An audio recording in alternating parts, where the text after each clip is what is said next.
ආණ්ඩුවෙන් අපි ඉඩම ලබා දෙන්න.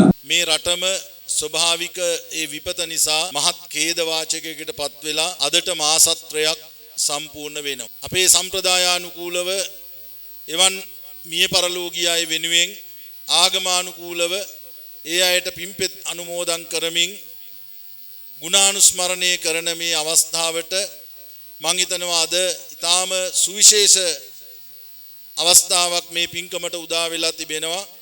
විශේෂයෙන්ම අපේ අතිගරු ජනාධිපතිතුමන් ඒ වගේම බුද්ධ ශාසන අමාත්‍යතුමන් මේ අවස්ථාවට සහ සම්බන්ධ වීම.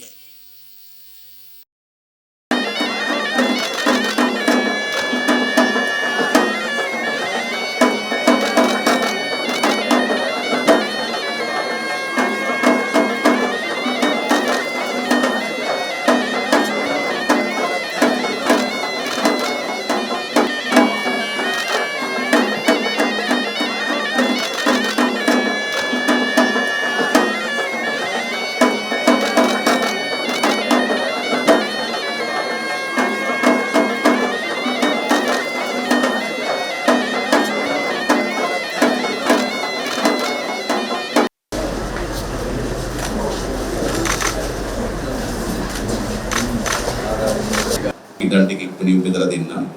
ඊට පස්සේ අපි ඉඩම ඕගොල්ලෝ ඉඩම කට්ටිය හඳුනාගත්තට පස්සේ අපි ලක්ෂ 50ක් දෙන්නගේ හදා ගන්න පියවර තුනකට. ලක්ෂ 20ක් දෙන්න ආරම්භයේදී ඊළඟ ලක්ෂ 15 දෙන්න.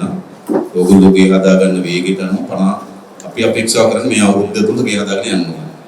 මොකද අපි සල්ලි ගෙන් කළා තියෙන්නේ මේ අවුරුද්දට. එන්න මේ ලක්ෂ 50ම ඕගොල්ලෝ මේ අවුරුද්ද තුලද නේද වේදන් කරන්න ගේ හදා ගන්න ඕනේ ඒක කරගන්න පුළුවන් නේද?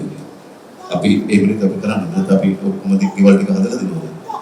අපි දෙනවා ලක්ෂ 50 දෙනවා ඔබගේ හදාගන්න එහෙම හොඳ නේද?